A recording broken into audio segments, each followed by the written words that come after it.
The following program is presented by Pro Sound and Video. Today on Broward Teen News, we're at Cooper City High School to learn all about the home of the Cowboys. Stay tuned to learn about how one man turned his love for nature into a permanent way of life. A year-round fight that goes on far beyond October. How to make sure your tires are road ready. And much more.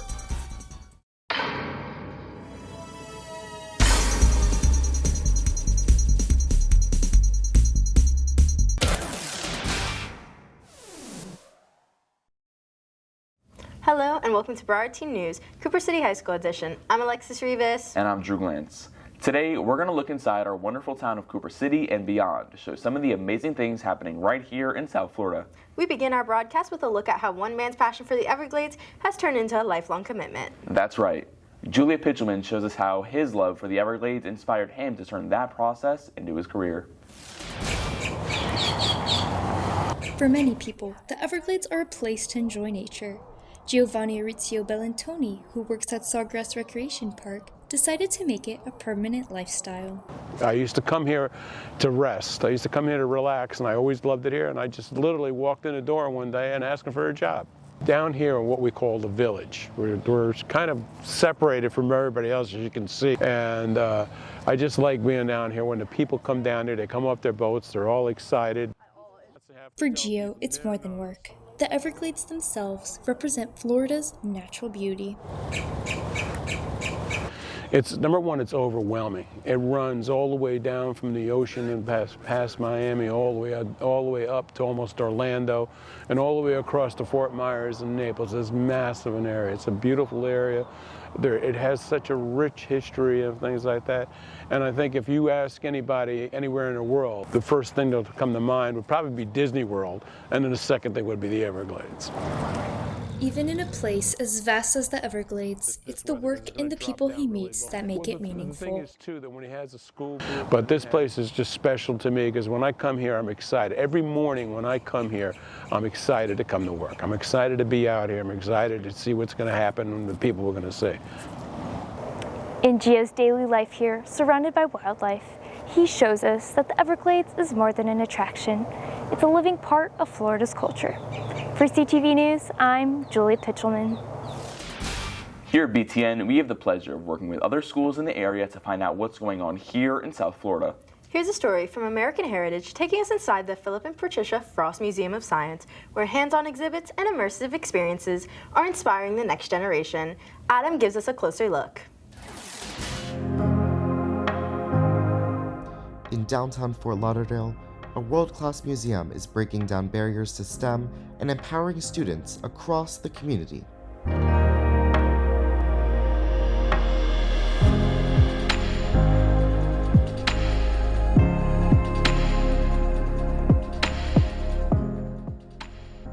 For us, it's hope and opportunity. That's what Boys and Girls Club stands for. It provides hope and opportunity, and we provide access for the kids to understand what a great future looks like.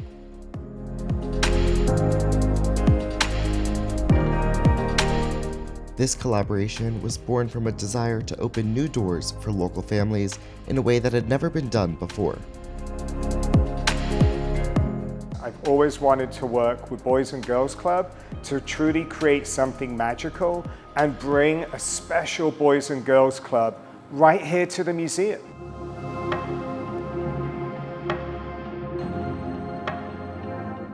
After hours, our classrooms are empty, and I want to see them full of learning, excitement, and enthusiasm.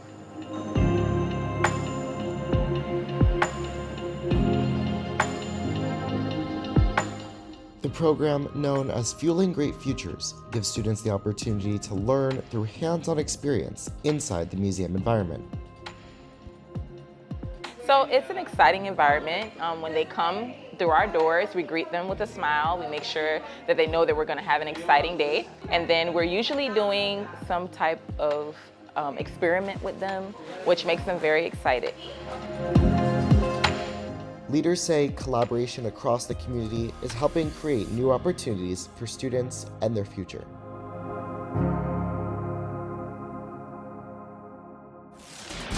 While some are discovering music in new ways, others are working to keep vinyl alive for the new generation. At a local record store, staff are showing how preserving classic albums and making them accessible keeps the love of vinyl spinning. We hear back from Julia Pitchelman with the story. In an age where music lives on screens, some places are still keeping it physical. Record stores offer a fresh way to experience music, creating space for connection beyond a playlist. This is We Got the Beats record store. We sell vinyl, CDs, albums, anything you think of, music-wise at least. From the records and CDs on the shelves, this store stands out in more ways than one. What sets it apart isn't just what they sell, but how they make music accessible. What makes us a little different, I'd say, is like our competitive pricing. We try to give everybody a fair price. We like to give people a chance to buy their favorite record. And like we now like have a world where streaming services is like a heavy thing, but people want novelty now. So the novelty of getting able to buy your own record and have it a physical copy is important.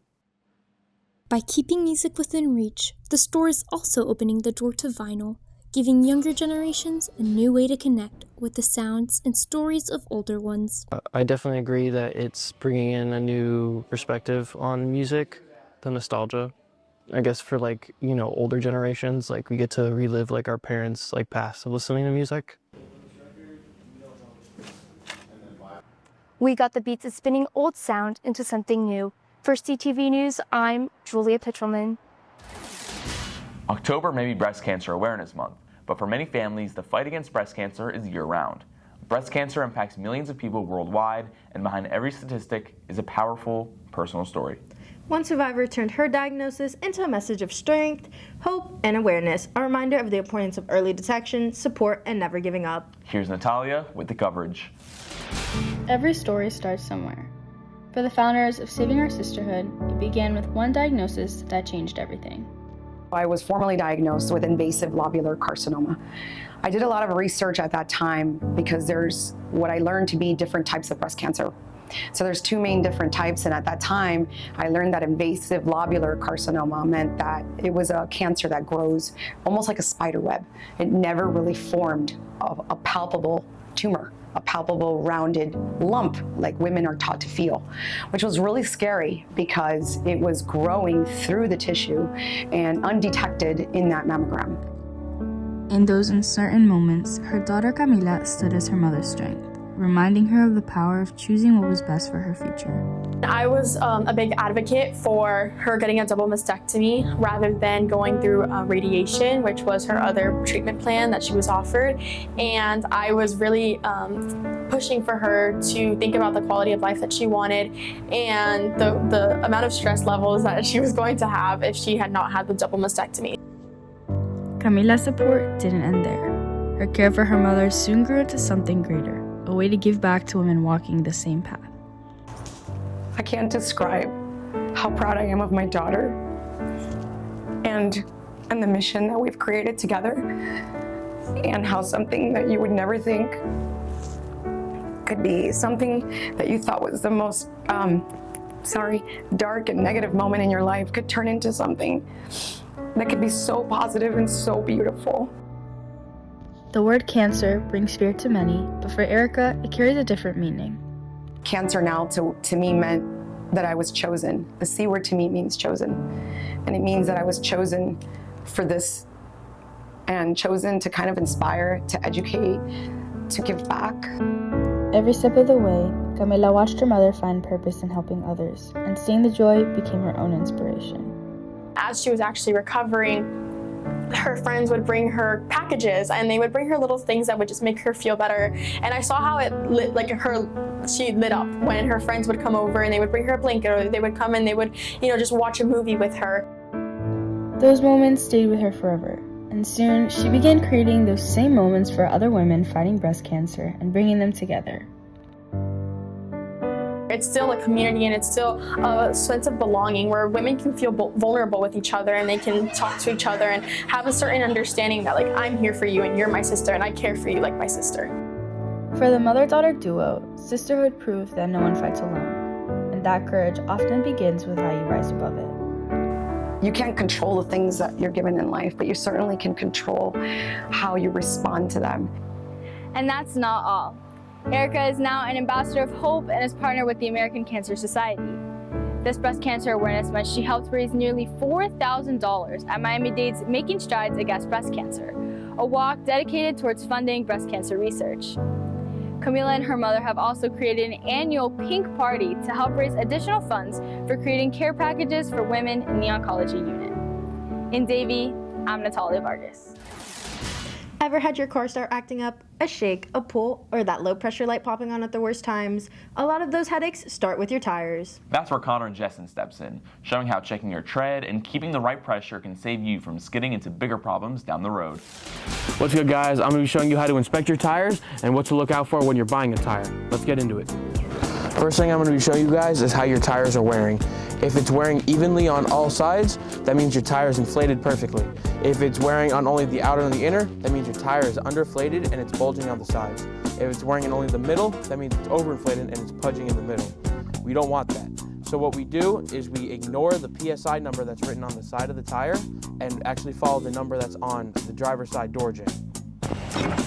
So when looking to figure out how much you have to inflate your tire to, you're gonna look at this sticker right here. It has bright yellow words, and that's what you know you found it. So it has the front and rear tire PSI. You wanna follow that exactly. Maybe go a little bit over to compensate for pressure drop, and then inflate. Now I'm gonna show you the signs of when you need to get new tires.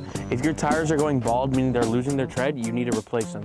Same thing if they're punctured. If the middle tread is punctured, however, you don't need to replace it. You can always plug that. However, the outer and inner tread, if those are broken, you need to get them fixed. Tires are your most important safety feature on a car. If you didn't know, they're supposed to last you between 3 and 5 years. So make sure you take care of them properly, otherwise you can lose them a lot faster than you think. They're one of the most expensive things to buy for your car. All right, let's roll out. From championship rings to something with a little more mozzarella. If you're craving authentic Italian flavor right here in South Florida, you won't have to travel far. At La Leggenda Pizzeria, tradition, passion, and a wood-fired oven are serving up more than just pizza. They're serving a slice of Naples. Let's toss it over to Alex, who shows us why this local hotspot is becoming a legend of its own. In the heart of South Beach, Espanola Way is all palm trees, patios, and serious pizza. Today, we'll meet the legend behind Miami's most talked about pizza.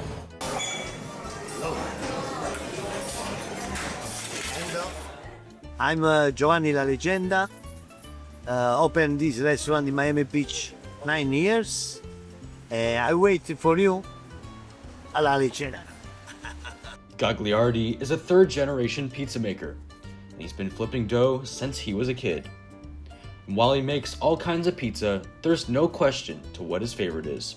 Per me, perché io sono di questo stile. The legend has been in business for more than a decade. It's got its name from Gagliardi's bold decision to sell pizza out of a truck back in Italy. A move that seriously paid off. Nel 2012-13 sono diventato campione del mondo della pizza e iniziavo a fare consulenza di pizza napoletana in tutto il mondo. Makes sense that pizzas cooked at nearly 850 degrees would find a permanent home in Miami. La prima base principale della pizza napoletana sono 3 ingredienti importanti: la farina, la mozzarella e il pomodoro. But Gagliardi's menu goes beyond just pizza, with one of his most famous dishes on his menu being a pizza dough bowl gnocchi. But the ingredients that make these dishes so special still have their roots in Naples. For Patriots TV, I'm Alex. A piece of history recently appeared on Cooper City High School's campus, a Holocaust cattle car on display, giving students a first-hand look at a tragic chapter in history. Ethan Generos shows us why this powerful exhibit is so important for remembering the past and learning its lessons today. Tell me, what do you think this is? If you're thinking this is some random train cart, you're wrong. This isn't just some random train, this is the cattle from the Holocaust that had escorted victims of the Holocaust to the concentration camps. Cooper City High was one of the few selected schools that had allowed students to have the opportunity to get insight of this memorable cattle from a terrible tragedy in history. We felt that we wanted to have an experience that would really resonate with the students, and I'm sure as you felt when you came in here, you feel like you're kind of stepping back into history, and it gives the students something to think about, and it's more than just a lecture in a classroom. So we really wanted that to be the take-home. The cattle cart isn't just about reflection. It's also an important part of gaining knowledge. With these visuals, we can get an idea of what it is like being the victim on the train itself. They had 2 young ladies, and they said, this really encourages me because I want to be a history major, and they want to continue to do work that's very similar to this. So I don't necessarily want any certain reaction or conversation. I just want you to keep an open mind and an open heart, and be willing to receive a part of history, because your generation is going to be the last generation to hear from a lot of these Holocaust survivors, so it's going to be important for you to use your voice to carry on the voices of the past. By having the opportunity to see this cattle car in person makes the history of the Holocaust significant, but it's also to display to students to stand up against hatred in modern-day society. For CTV News, this has been Ethan Genero. We've all done it. Check the notification when we shouldn't have. But is it really worth the risk? Here's a quick reminder.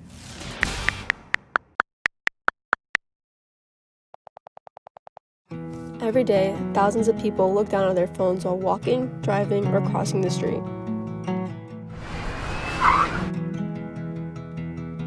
In just 1 second, everything can change. That text, it can wait. That notification, it can wait. Your life, it can't. Be present, be aware, make it home safely.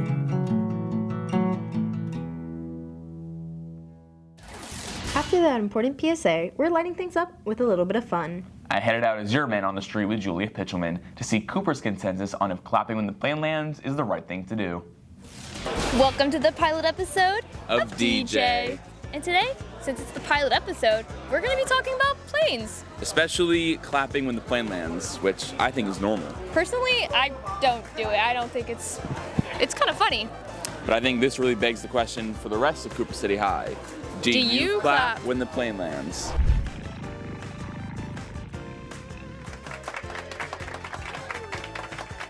Do you clap when the plane lands? I don't remember, honestly. Like, you don't remember? Like, just think about it. I don't. Yeah. I think... Personally, I think you're wrong. I think when the pilot lands and he's helping out the entire plane, I think he's worthy of a little praise, don't you think? If it's a long flight, then I agree. But if it's like a short little flight, then I don't know. But you wouldn't naturally do it, right? All right, I guess that's owed to me. What makes you think that clapping when the plane lands is not a good idea at all? I don't understand. It's because it's their job and they're already required to do it, so I feel like there's no point at that.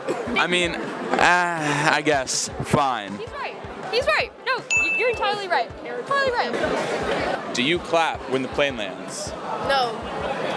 I don't understand why not. I mean, at least from my point of view, when the plane lands, the pilot's risking their life and doing their job to make sure you enjoy a safe flight and live. If they're supposed to do that, if they don't do that, they should get fired. She knows what she's talking about.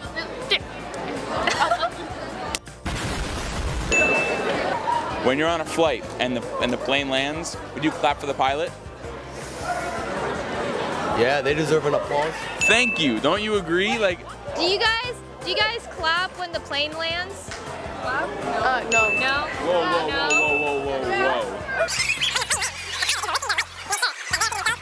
And sip. Thank you very much. We want everyone to clap. You see, clap it right now.